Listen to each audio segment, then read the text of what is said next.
Right, well, good morning, everybody, and a very warm welcome to November's Social Business Coffee Break, which today is exploring the topic of how to be brilliant at reducing your carbon footprint. My name's Tim West. I'm the founding editor of Pioneers Post, which is the magazine for pioneering entrepreneurs, investors, innovators, and policymakers working to create sustainable solutions for the world's most pressing social and environmental challenges.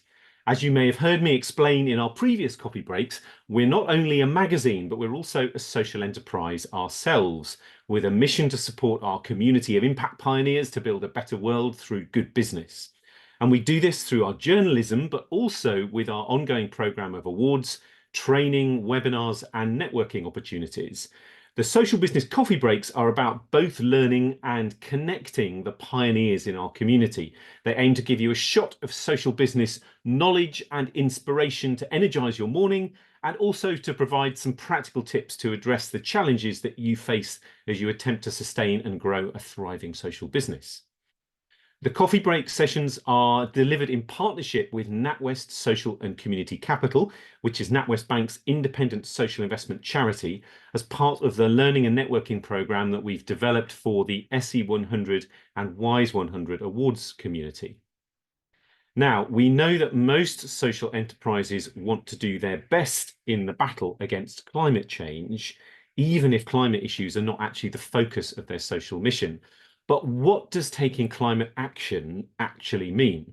How do you go about assessing the carbon costs and the impacts of your everyday activities? And how can you motivate and equip your team to reduce emissions on an individual, community, and organizational basis? So in this coffee break discussion, we've got the winner of our SE100 Climate Pioneer Award, the Carbon Literacy Project, who will be looking at how your social enterprise can take positive action on climate, plus some key concepts on carbon budgeting. And we'll be exploring how this might work for our live social enterprise example. We've got a vintage vehicle charity based in Glasgow, and we'll look at lessons on the approaches to take so that all social enterprises can do their bit. So I'm going to introduce our panelists in a minute. And in our SE100 Awards, we have a prize recognising the UK's most socially enterprising climate pioneer. And this year, that accolade was awarded to the Carbon Literacy Project. And so I'm really pleased to welcome Phil Corbell, co-founder and director of advocacy at the Carbon Literacy Project, who will be our climate expert and tutor during this session. Welcome, Phil. Yeah, no pressure there. No. Thanks, Tim. Really good to be here. Also with us, good to see you. Also with us, Steve Templeman, who's buildings manager at Glasgow Vintage Vehicle Trust. Welcome to you, Steve. Hi, good morning. Hi. So we're going to find out more about the Carbon Literacy Project and the Glasgow Vintage Vehicle Trust from each of our speakers when they speak a bit later. But first, since these are coffee break discussions, we always ask our guests to tell us what they are drinking this morning. And today, I have brewed up a pot of, so here's my pot, and I've got some festive blend coffee here. Yes, it's that time already. Festive time, and this is from North Star Coffee Roasters, who are based in Leeds. And there are various reasons I've chosen them, but North Star describe themselves as a family united by a love for coffee and a desire to build a bright future for all it supports. They're a certified B Corporation, and they were established with a vision to build a more certain future for what they call impact-led coffee. And that means coffee that's free from the instability of the commodity coffee market and resilient to the impacts of climate change. And they say, in all that we do, we want our environmental impact to be minimal and our social impact to be positive. Despite global warming, they say, it's highly unlikely we will ever be able to source coffee locally, but that does not mean we cannot control where and how we buy our beans, what they are packed in, or how we manage the emissions created through the transport and use of them.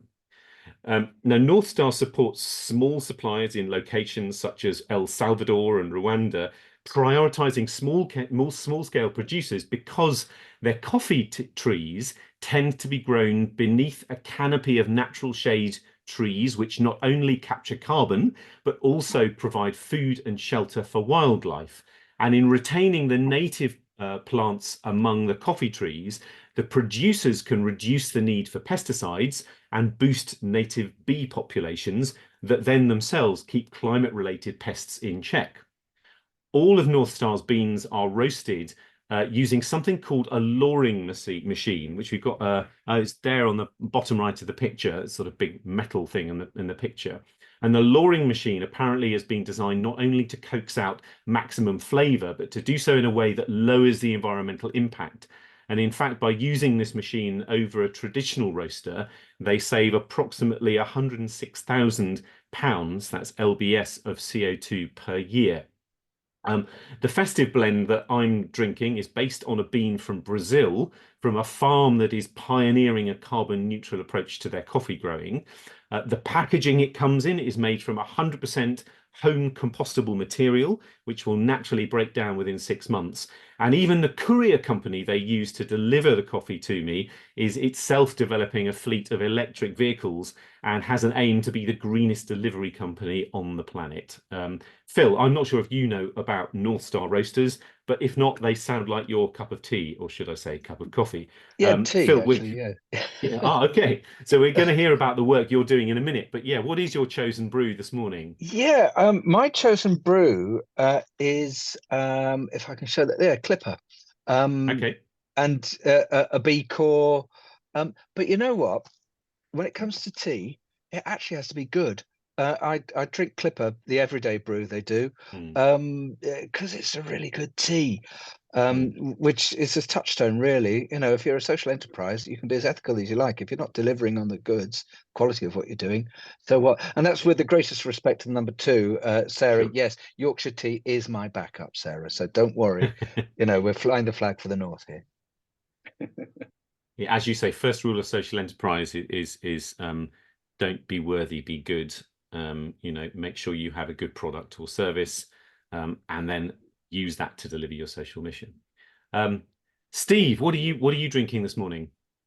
Oh, this morning. Well, unfortunately, to be so boring, it's nothing but good old Glaswegian tap water for me. Yeah, I'm allowed one hot beverage per day. That's Okay. my maximum amount, which was would have been a coffee first thing this morning when I got up. But Right. after that, it's water for me, I'm afraid, for the rest of the day.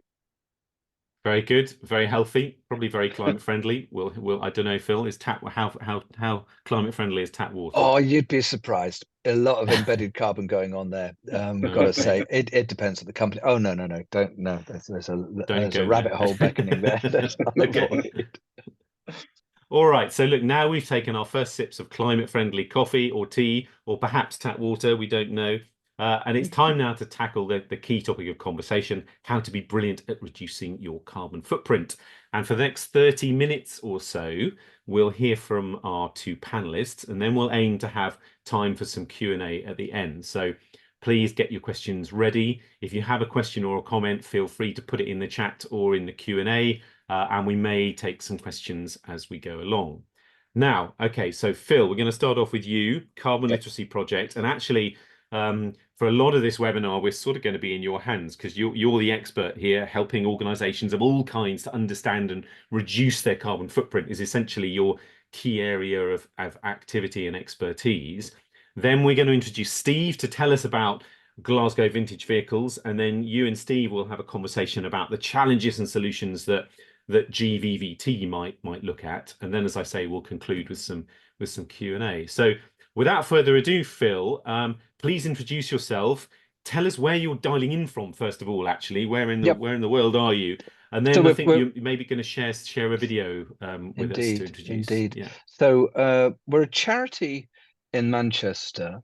Mm. Give you an idea of a scale, we've got 90 something people on the payroll at the moment. Started about 11 years ago and still trying to remember that we're not a startup anymore. So some charities, as previously in my life used to sort of bump from project to project, from grant to grant. We are thoroughly a social enterprise, happen to be a registered charity. We have a business model that enables us to grow, respond to demand based on revenue that we earn, which is so very much in the social enterprise camp. Yeah. And you sell training and stuff, don't you? That's your business model. We'll explain that in a minute, hopefully with the video. Okay. But the starting point is to mainstream this stuff, to enable everyone to realize they need to be on board, not just with a bit of climate labeling, but actually maximizing their impact on tackling the climate crisis, and that it's a job for everyone, and giving them their starting points. So in the workplace, in the way that we would take health and safety, data protection, diversity, inclusion, as you know, this is stuff. Yeah, of course we do that, regardless of what we do.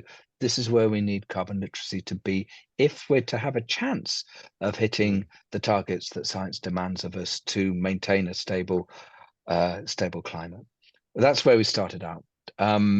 And let's have a bit of an introduction. We had a huge landmark this year when we crested our 100,000th learner that we'd certified, Mark. And we made a video to commemorate that, which is fairly good at explaining what we do. And I'll try to fill in any gaps afterwards. So if we do that thing about playing a video now, we'll see how that goes. Very good. Let's see if we can make it work. Just bear with me whilst I get this set up. Brilliant. That's our producer Dave in the background there, who's sort of doing all the wizardry behind everything. In fact, your 100,000th. Oh, here we go. Here we go. Let's do this. Yeah.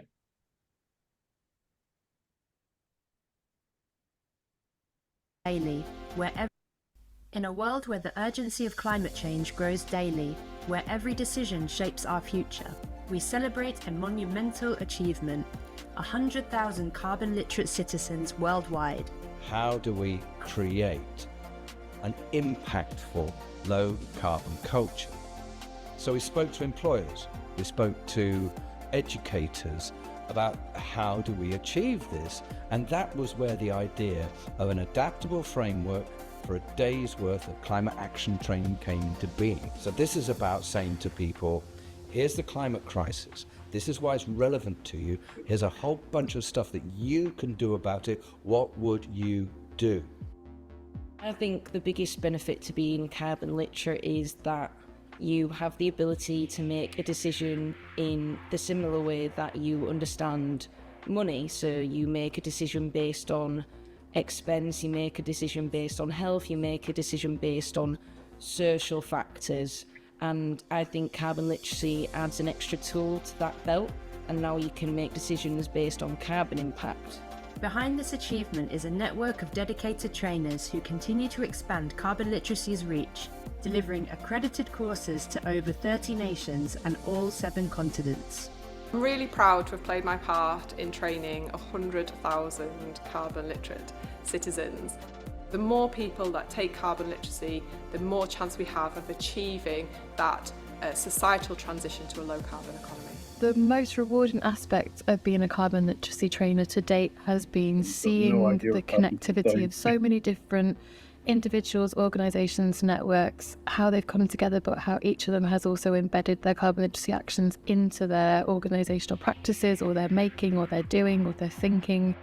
One of my favourite carbon reduction action pledges to see from learners is for them to influence others and take the carbon literacy training into other settings. Carbon literacy inspires and unites teams in a shared commitment to lead the way to the low carbon economy. Carbon literacy has really helped us embed that sustainability message into the organisation and bring it to the awareness of all the team, which really just helped us bring the sustainability agenda into the day-to-day running of the business rather than just something that's sat on the side. We have an amazing network of sustainability champions in our UK organisation, including Noggle, and as soon as we heard about carbon literacy, we were like, this is it, this is the thing that's going to really help us create that ripple and that multiplier effect, because people do the course and they get it, and then they know they've got to go and do something. Over 7,500 organisations across a wide range of sectors are championing carbon literacy. These efforts have culminated in an extraordinary global impact. The message that we all need to act is more than just a message for the UK, for UK citizens. It's a message for citizens of the world. I had the privilege to train people from lots of different countries, including Australia, Germany, the Czech Republic, France, the United States. Once it's rolling in workplaces, universities, schools and communities, when people experience it, they come away feeling that they've got something impactful to do, that they've helped create. Because carbon literacy helps you to make those actions within your circumstance, that's why it's so important that it's global. It's not a one-size-fits-all. It's something that you can do where you are. The overarching vision of the project for the future is to just keep building on this incredible milestone that we've reached. It's really the start of our journey. Join us in building on this incredible milestone.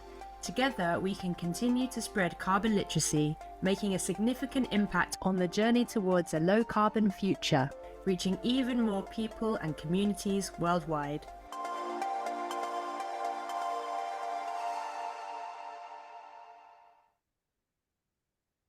That's a fair introduction, I'd say. Great stuff. And of course, you celebrated your 100,000th learner at just about the same time as we gave you the Climate Pioneer Award, and we beamed you and your team in, just having been on a big country walk from a pub somewhere on the outskirts of Manchester, I think. Indeed. Luckily, just as we arrived at the pub, you'll be glad to hear. But yes, that was quite a the timing was a little bit on the edge, wasn't it? But it was great to be part of that, and needless to say, we love our awards. So no, that's great. But we set out to create this huge change, knowing that we couldn't train. We couldn't be the training deliverers. We had to enable this training if it was to go mainstream. That was the crucial thing. And we enable people to design courses for themselves. So if North Star wanted to do carbon literacy, they could design a carbon literate ethical coffee course, because this is all pegged on relevance. If this is to become mainstream, it's got to be relevant to the people that are taking it up. And this is whether it's carbon literacy or other forms of climate training. If you start your action, we'll come back to this process, but if you don't recognize its relevance to what you're doing, then why the heck would you act? I think that's we have to get to that point very, very quickly in getting people to take this up and in its delivery. So much so, I banned polar bears from carbon literacy because it's not about polar bears. Beautiful, iconic megafauna, fantastic. Actually, are we going to change what we do because of something that we think in our heads is a nature documentary on the other side of the planet?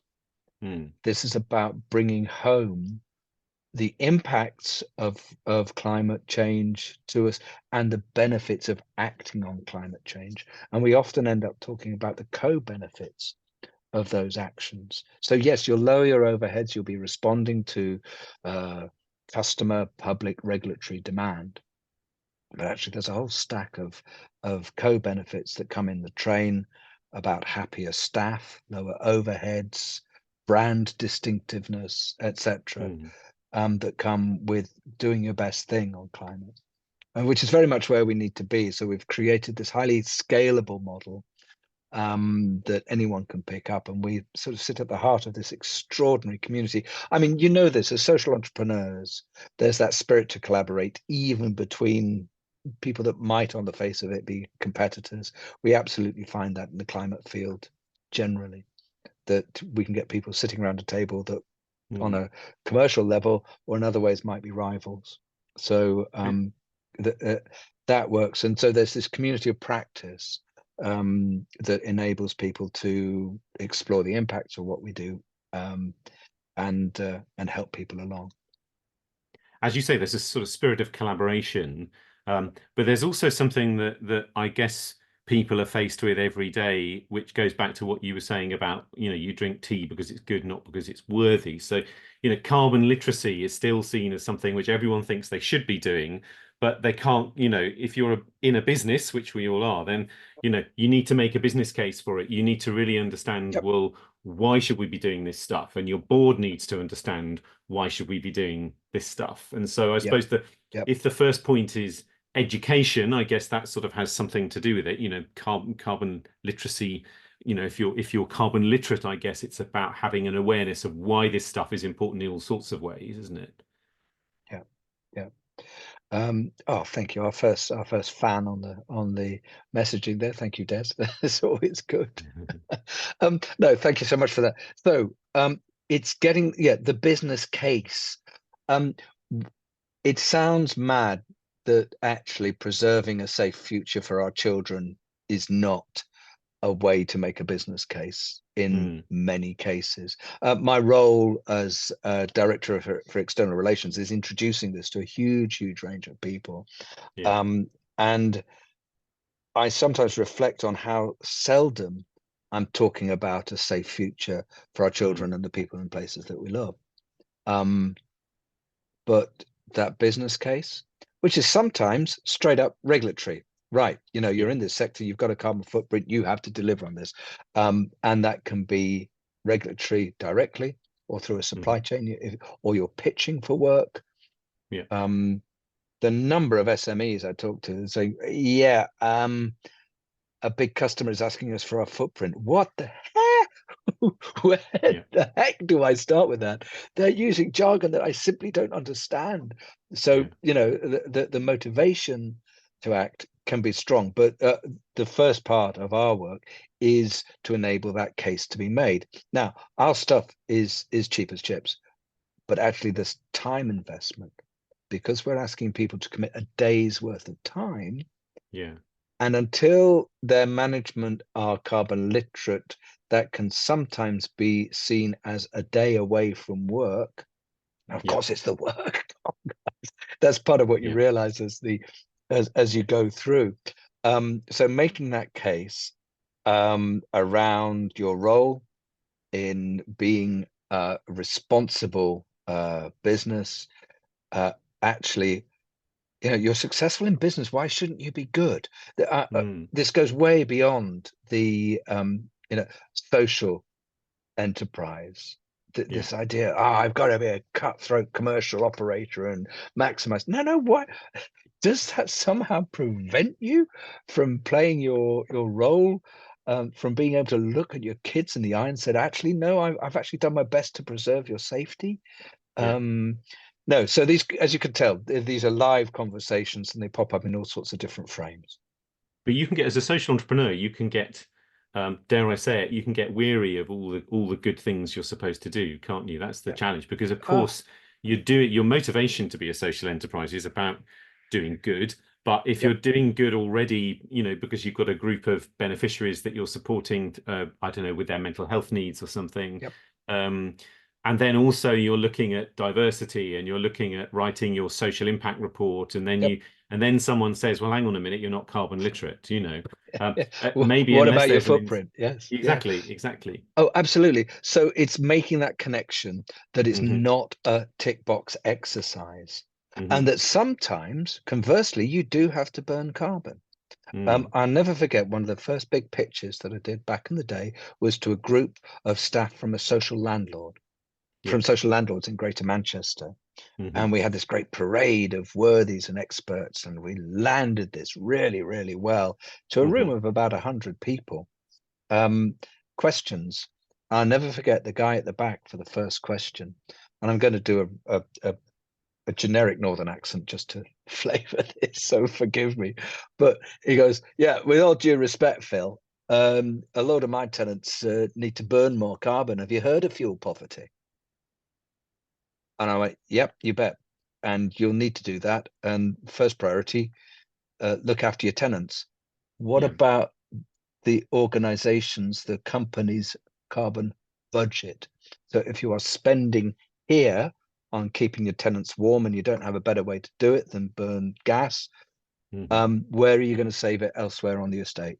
in your operations. So looking at the thing in the round. So it shouldn't be black and white. And if you're looking at the whole footprint, you need to spend there, so you need to save there. So getting those concepts across are really important. And are organizations generally receptive to that? You know, are there light bulb moments where people realize that you can sort of, if you like, give them agency in doing something positive? Well, there's a particular thing about climate justice, that the people most impacted by extreme weather events are the most vulnerable. And if doing right by the most vulnerable is part of the brief, you'd sort of hope it is. Actually, you've got to do it. So this is where we come back to those co-benefits as well. And by doing it, by walking the walk, not just reducing your footprint, but being part of that community, enabling others to pick up and learn from you.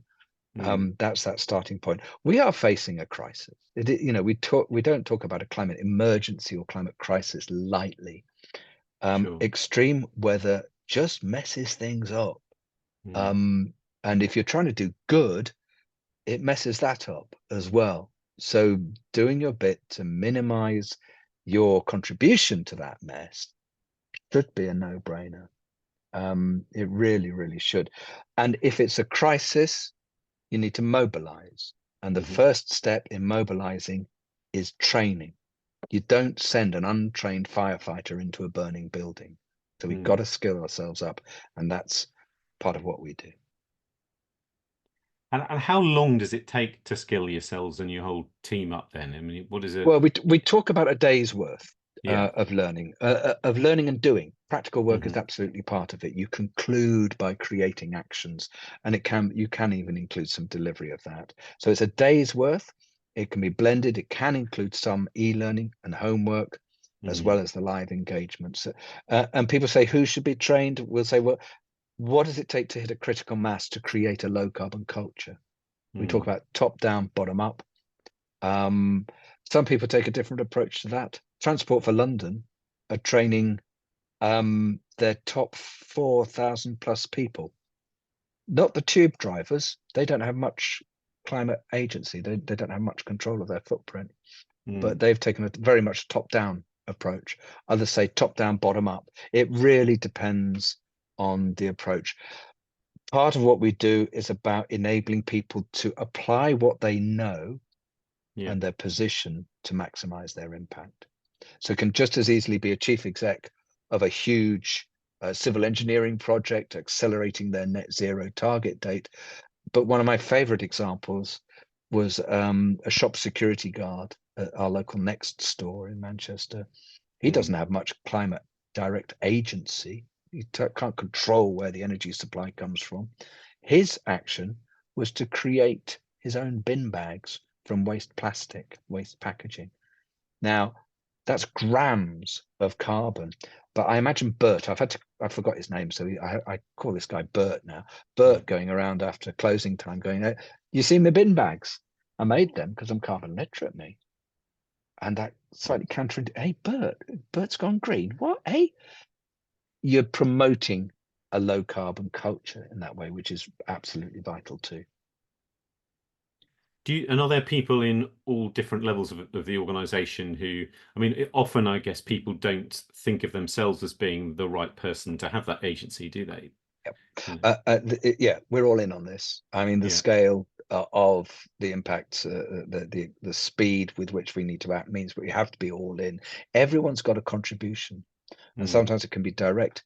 And carbon literacy is about getting a carbon instinct. Mike Berners-Lee came up with that phrase. Do you have an instinctive rule of thumb of what denotes a large impact in your day-to-day actions? In the work, we focus on the workplace. But for example, if someone without much carbon agency in the workplace has a city break shopping habit, just going to bob over to Prague for, going to get some nice shoes or whatever, realizing that that's got a huge footprint, and working on that. The carbon literate will take their actions, their new skills home as well. Just give us a very practical idea. If you're a sort of typical, I don't know, small or medium-sized business or social enterprise, and you're contemplating doing some of this stuff, how much time is it going to take, and how much money is it going to take? What do you have to budget in terms of time and money per year, just to get a sense of the kind of commitment you have so put in? Time, look at that, a day's worth per learner. If you were creating a course from scratch, you probably need a week or two to create that course. We do have a shareable course that can be adapted for SMEs, which speeds that up. Again, it's a sliding scale of prices. If your social enterprise has a turnover of over £1 billion, we'll charge you £3,500 to certify that course. It goes down from there.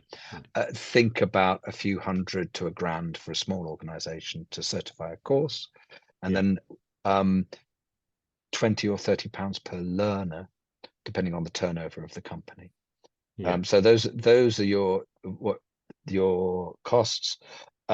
You might seek to get an external trainer to come and help you, and that price is what you would pay for a consultant trainer there. We don't provide that. So and then if you can, and that's about, you give them people the tools to be literate, to learn how to be literate.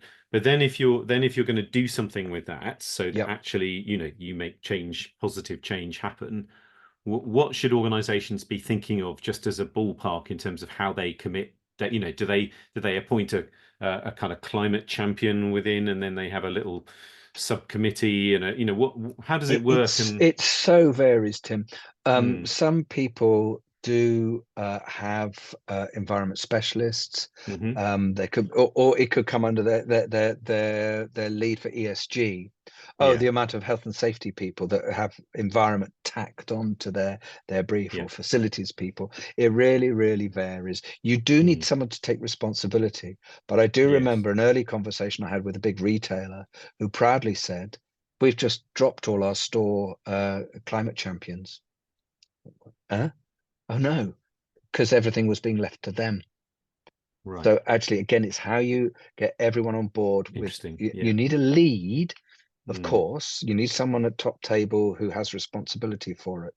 But it's really, what can everyone do to be part of this? Because everyone can bring a specialist, their own idea, that they'll feel they'll feel a sense of ownership of those ideas too. Okay. Fantastic. So, look, talking of, you mentioned burning fossil fuels earlier, and so I thought that would be a good way to introduce our next guest. But no, that sounds sounds awful, doesn't it? But I'm sort of setting him up to, them already. Well, yeah, but I'm setting him up to tell us that's not what they're doing. So Steve Templeman, Glasgow Vintage Vehicle Trust. Steve, you have a fascinating organisation. Not only do you restore and preserve historic passenger vehicles, and I think you have about 150 buses and coaches and fire engines in your former bus garage in Glasgow, where you're dialing in from.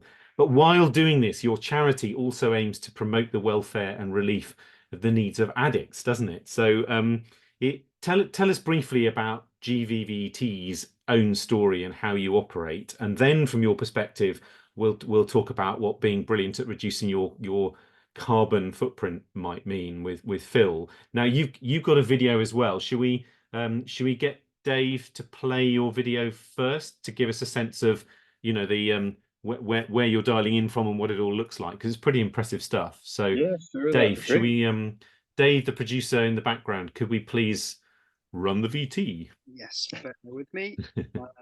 I'm Thank you. working on it.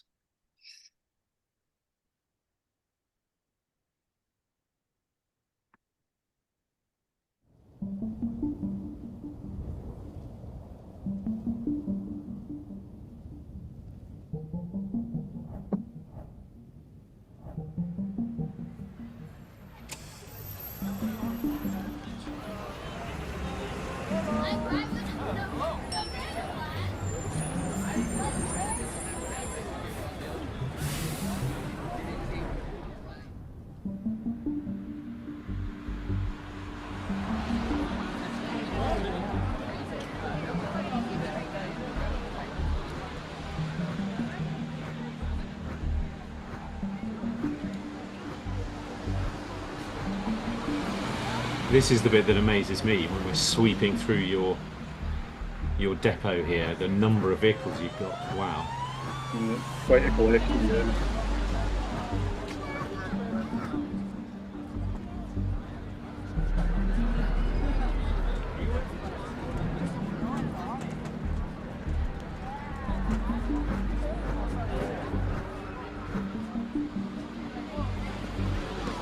We're very talented drone pilots doing all this, obviously.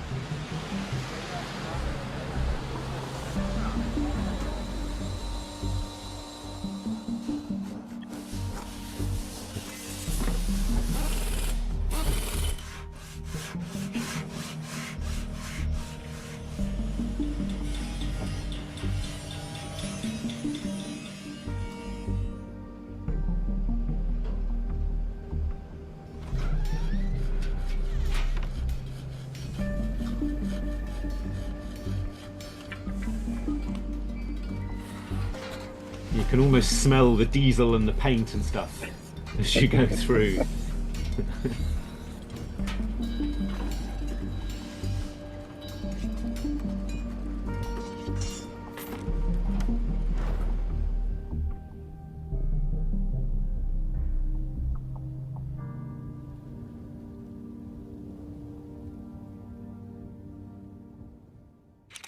Fantastic. So, Steve, please tell us about Glasgow Vintage Vehicle Trust. Just tell us a little bit about the organisation first of all. But then, it doesn't.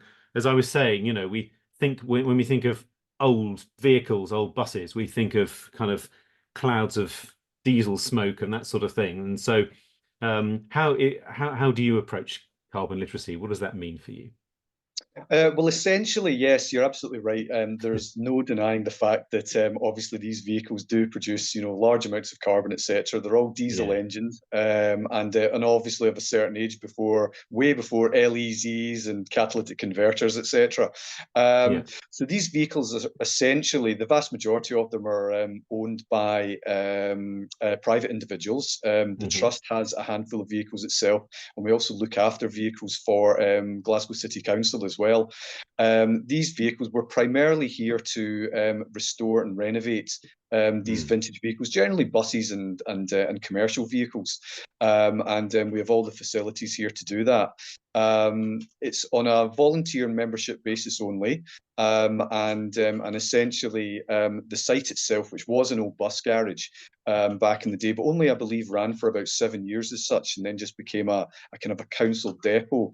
It was later on in life taken over by the GVVT about 25 years ago, which they used essentially. It was a group of guys that got together that had a love of all things public transport related, and they needed a place to work and store vehicles, and they took it on, and they subsequently rented it from Glasgow City Council for quite a long period of time, up until relatively recently, and as a result of which the site itself has obviously been sort of left to just sort of deteriorate to a certain degree. And now we're very proud of the fact that we now actually own the site, and this only happened relatively recently, and we're now looking to kind of bring it kicking and screaming into the 21st century, and obviously the carbon footprint of such a site plays a big part of that role as well. How did you get to own the site? Was that, I don't want to go off at a tangent, but was that through social investment by any chance? Or? That was all through NatWest, actually, I believe. Now, this was all sort of prior to me starting here. I've not been with the organisation that long, but that was all in the pipeline just before I started, etc. And I believe it was only just a few weeks ago that they actually cleared the loan and rubber stamped the ownership of the whole site. Very good. So look then, and you do this work as well with addicts and other people as your volunteers. So we can see why you're a social enterprise. What do you when someone says okay, carbon literacy to you or carbon footprint, does that sort of frighten you? Do you think or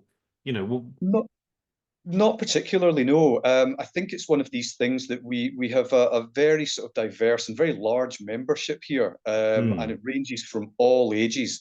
And the one thing that struck me since starting here is the fact that a lot of the younger members are far more tuned into it, and probably a bit more proactive about it as well. We've already started beginning that sort of process, especially now that we've kind of achieved ownership of the site, which means that we can now sort of channel funding in towards certain areas. Even down to things like, for example, changing out all the electrical systems, for more energy efficient ones, decommissioning the ancient old oil heating systems that used to heat up these old sites, and removing those things completely, which would obviously lessen the footprint quite dramatically. There are lots of other individual things as well that people are attempting to do as well, and obviously with the waste that we generate on site, we're looking into now ways of being more sustainable with our waste and how we actually get rid of it, and where it goes, and essentially checking as we go along each process to make sure that these things are being sustainably done. And fundamentally, as a sort of a kind of an old banger business, an old bus business. Sorry, that's rude, isn't it? But how can Not at all, no. Is kind of being, I mean, maybe this is as much to Phil, because I know, Phil, you've got a good answer to this, but what happens if it seems like kind of carbon reduction is almost a non-starter? If you're already doing something which is about old vehicles and diesel and all the rest of it. Yeah. How can you even think of carbon reduction as an organization? Well, I think in terms of the vehicles themselves, yes, that's going to be tricky. Now, obviously, these vehicles aren't out every day. In fact, some of them probably haven't turned a wheel in possibly even decades. So I suppose in a way you could call them static displays. The ones that do run, obviously don't go out and about very often. We've got very strict LEZ laws in Glasgow for that, and we're just a stone's throw from the city centre. We do get special exemption, which we can apply for if we have any sort of parades or anything like that, and we can maybe take the vehicles through. But this is done on a kind of a case-by-case basis, and it all has to be signed off by Glasgow City Council before anything like that can take place. We had one relatively recently, which went down incredibly well, and a lot of the feedback that you get, which is incredibly positive, because obviously people love to see these things, but you do get feedback about people saying, oh, these big old diesel smokers, surely we have moved on from them now, we shouldn't have them. Now, when it comes to the preservation of vintage vehicles, obviously you can't just sort of take out the engine and stick a battery in and off you go. And part of the huge appeal, obviously, to many people is obviously the noises and the smells and the sounds of these things. But it doesn't mean to say that we can't make a huge impact elsewhere within our organisation. And it may well be a case of are we essentially trying to offset that in other parts of the business? To a certain degree, yes. So I think that the site itself obviously plays a major part in our carbon footprint.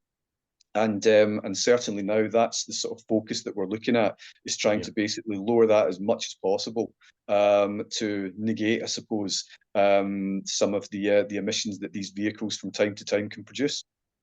Yeah, of course. Phil, I'm going to hand over to you to sort of continue the conversation, but it's about balance, isn't it? It's not about getting rid of your buses. It's about sort of thinking how you balance things. Yeah. And no, I think Steve's first point, these things aren't out on the road much, yeah, sure. Start with measuring. So just make sure that you know what your footprint is and where the big stuff's coming from. Until you measure, you can't improve your performance. It sounds like you're on this. Don't attempt the impossible. You've got a blooming great shed there with huge doors. Don't attempt to heat the thing, heat the bits. The vast majority of the site is unheated. Yes, which at the moment, I think it was -9 in Glasgow this morning. It's raised about a balmy -1 just now. But yeah, it's big coats and keep working hard. And making sure if you have volunteers that come in that don't have big coats, make sure you have a big coat for them. So walking yourself through the jargon is scope 1, scope 2, scope 3. Scope 1 and 2 is the stuff that you burn, basically. Scope 3 is the rest of it, this pesky embedded carbon malarkey. What's the footprint? What does that mean? It means if you buy if you buy some new tools, a tool set, I'm off the top of my head, has that been made in the most carbon efficient way? So basically anything you buy, goods and services you buy, are part of your footprint. So getting your head around that is a biggie. But it is absolutely tangibly part of your footprint. Being able to talk about it with each other and with your many publics as well is really important too. So measuring and that engagement piece, which is where we come in. So making sure that everyone's on board, turning this from a compliance issue into something where, no, I get it. I can see why this is on board.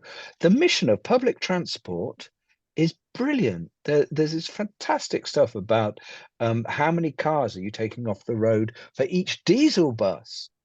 So a diesel bus full of people is still going to be a climate win compared to a bunch of petrol or diesel cars with 1 or 2 people in. So there's loads of relevant stuff that you can bring in to the mix.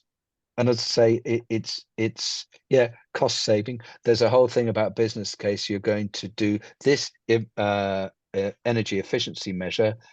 When's it going to pay back? So being able to equip yourself with that, persuading the budget holders that perhaps a slightly longer payback window is necessary because this is it's about your footprint. So there's a whole bunch of stuff about equipping yourself with the basics there and engaging people, because you're going to have some amazing people that know bus diesel engines inside out. Now, how could they apply their nous to a more efficient running, etc., etc. So it's the application of what you know to the mission and motivating people to do their best thing. That's absolutely crucial to it. Indeed, yes. We're very lucky here. We have a lot of incredibly bright people who are our members, etc. And they come up with all sorts of incredible ways, for not only just with the restoration and preservation of these vehicles, but the utilization of parts, etc. There's a very much a kind of a reuse situation here, whereby as opposed to nothing gets ordered new. It's always something. It's like, can we get this secondhand? Can we get this from elsewhere? The whole sort of the whole ordering process, etc., for anything is all about basically reuse and refit. Yes. And as a result of that, since I've been here anyway, I've witnessed incredible things that they've been able to do with some of the materials that we just have either on site or from other vehicles, etc., as opposed to having to continually buy in, as it were, new products. So we've definitely got a very sort of a upcycling and recycling vibe going on. That's for sure. Absolutely. Is that something that is generally a truth in terms of improving your carbon footprint if you upcycle or recycle, whether or not you run buses, whatever kind of enterprise you are? Phil, is upcycling a good thing? We assume it is. Anything that stops things going to landfill. Yeah. So upcycling, as in keeping something in use, has to precede recycling. So keep using something for as long as you possibly can. Yeah. Repurposing it for another use. That's your upcycling. Yeah. Then you can look to recycling. So it's that the stuff going to landfill, that's the bad. So and you've got that hierarchy there, and it depends what it is.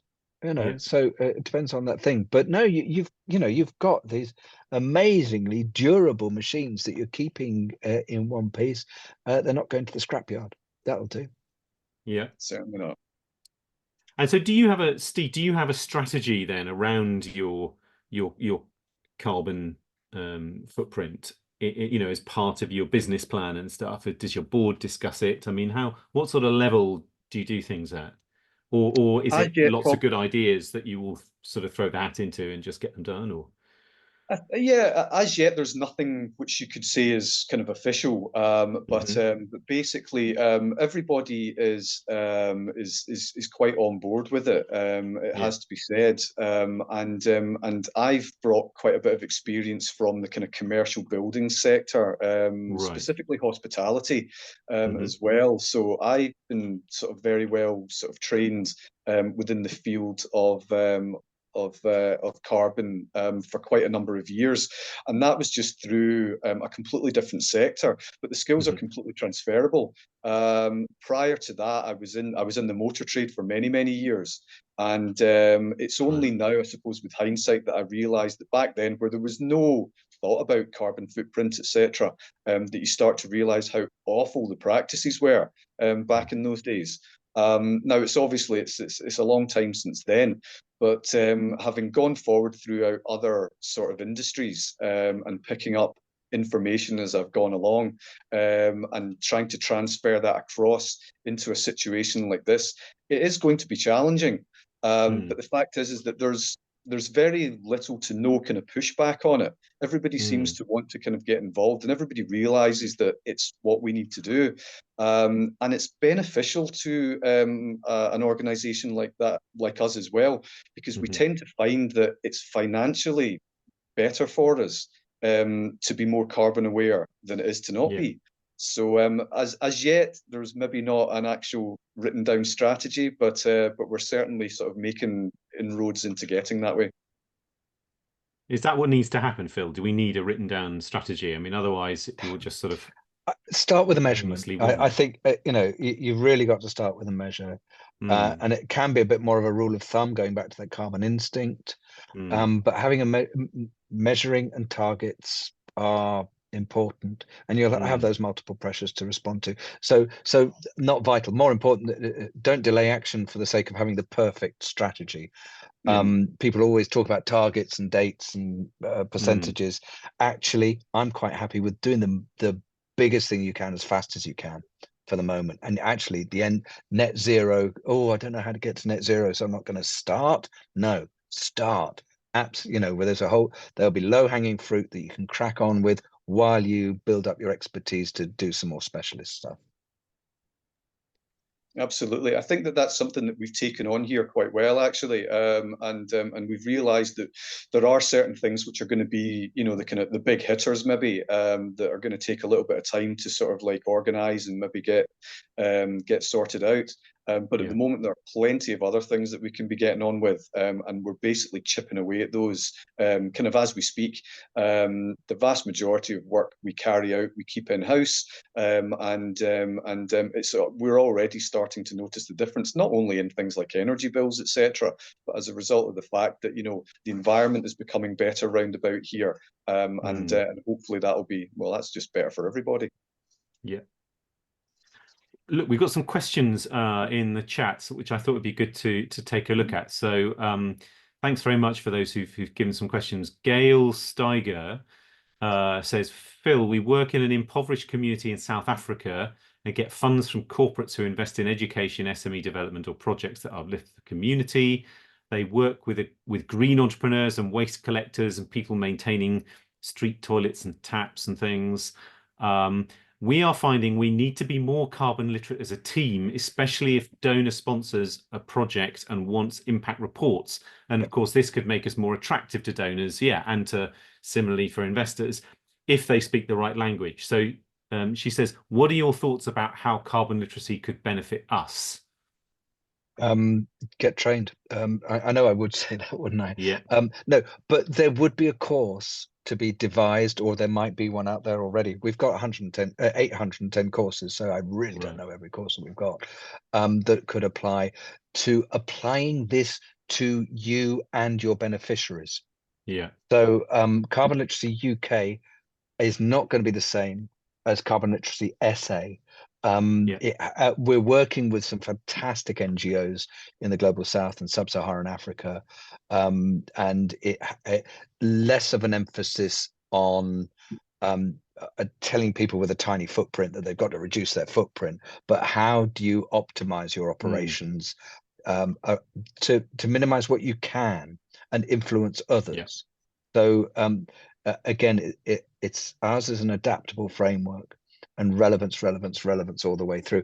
I dropped you my email actually, Gail, so I'd love to have a further conversation about that, and can certainly take it further. Love to do that.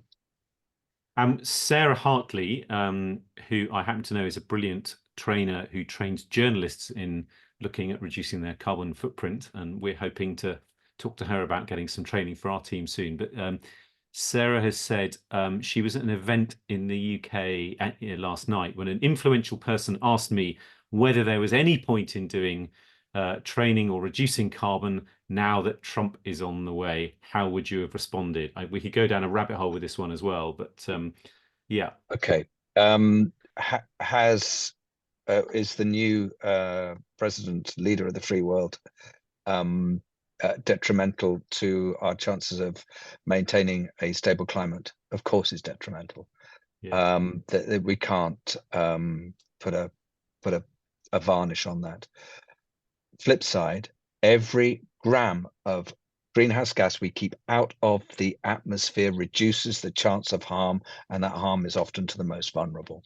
There's a pesky strand of doomism out amongst us green folk, and actually I find that the doomism stuff is doing the job of the fossil fuel propagandists. There's no point. There's every point. Even if we tip into a period of a less stable climate, less greenhouse gas out there means we recover more quickly. So there's no downside to minimizing your footprint. We have to do this. There's also some really interesting stuff about Trump, which beckons a massive rabbit hole. I'll leave it at the fact that he promised to grow coal, go for coal in the last administration. That didn't happen because solar and wind is cheaper. So sometimes whatever Trump might wish, the market will push back. Yeah. Steve, have you got any thoughts on both of those questions? Well, certainly wouldn't. Certainly not with Donald Trump, that's for sure. But yeah, I think that it's absolutely correct. I mean, it's something that we can all do. Even in the minutiae, the smallest of things can make a huge difference collectively. I suppose in a way, maybe it's about having a conscience about it. I'm not so sure, but I think that the mindset now of people is becoming more engaged. The sort of the doomsayers, etc. Phil's absolutely right in saying that that kind of that doesn't help things along. I think that if we can take a much more positive attitude towards it, it means that we'll be able to get a lot more done, and hopefully a lot quicker as well. I love the quote. There's a brilliant writer, if you don't know her, Rebecca Solnit. Look her up. But her classic quote: "Hope is an act of resistance." Yeah. So the only way we're doomed is if we give up hope. So we keep on. Yeah. Very good. I wanted to ask both of you, what is the single biggest barrier to getting on and doing something as an organization about this, and how do you overcome that? So I mean, Steve, with you, you are doing some stuff, but what's going to stop you? What's stopping you from doing more, or what's stopping you perhaps from having a strategy? And how would you overcome that? Well, I mean, obviously, probably the tip of that iceberg would probably be maybe financially. That's always got constraints, especially for an organization like us. But that isn't always the most difficult thing to overcome. There can be a mindset with certain people, obviously, and getting people to change their mindset can be a very difficult thing.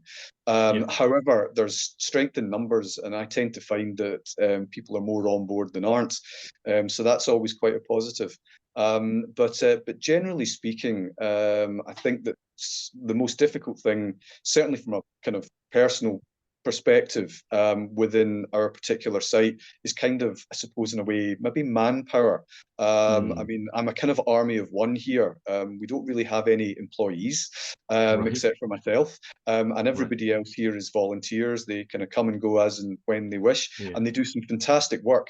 But there's nobody that you can sort of say, right, well, we must do X, Y, and Z. It's not like a corporation. Nobody's employed, so it's that can be challenging. But as I say, thankfully, our membership are incredibly keen and always willing to get on board with things.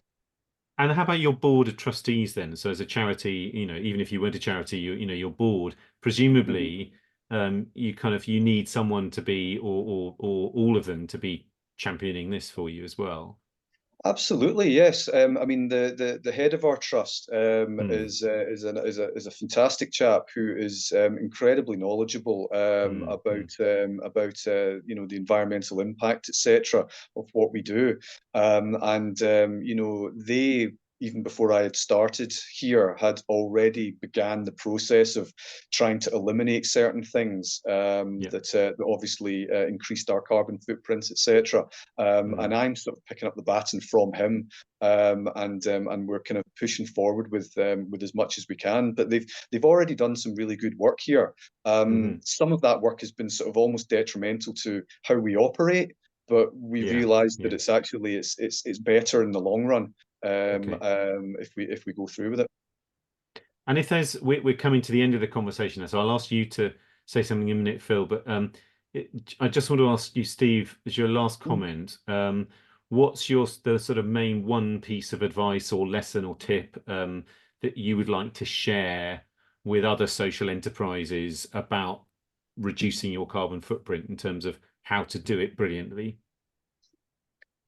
Well, doing it brilliantly. It's early days yet, so I'm not too sure how great we're going to be. But I think it's just keep fighting the good fight. I mean, we all know what we've got to do, it's the message has been around for a long time, and believe that message, and just start.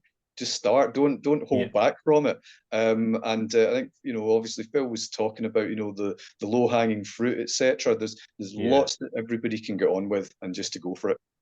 There are plenty of steps to take. Yeah, indeed. Phil, then barriers, and then your top tip. Barriers: alignment with core business case. So decision makers not recognizing that climate action is actually beneficial to the core business. I call it the carbon literacy catch-22. They don't get it until they've got it, which is that one. So we put a lot of effort to strengthening internal advocates within organisations to make that case. To persuade as to the top people tip, with power. Power beyond authority, etc. Steve, you stole my line. Sorry, just start. Really, it is infectious. Start and talk about it. So it's not just the footprint, it's the communicating of your action, the buzz you get from doing it personally, organizationally, in your team. Certainly with carbon literacy, that's how often, it can start as a group of enthusiasts and then it takes over. It's a happy virus. Brilliant. Okay, well, look, it's the end of our time, over the end of our time. So thanks very much indeed to both of our speakers, to Phil and to Steve. Thank you to our partners, NatWest Social and Community Capital.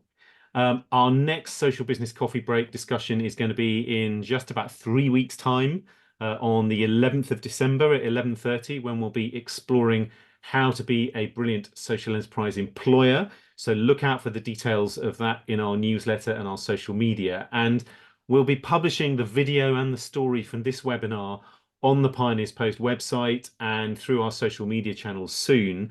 And we'll make sure, so we'll be talking to Phil about making sure we have signposts to resources and things so that indeed all organizations can take those first steps and put one foot in front of another and make sure that you have some steps towards making progress on this. So thank you very much indeed. It's been lovely having you all here for the morning, and have a lovely day and rest of your week. And on that note, I will say goodbye. Cheers.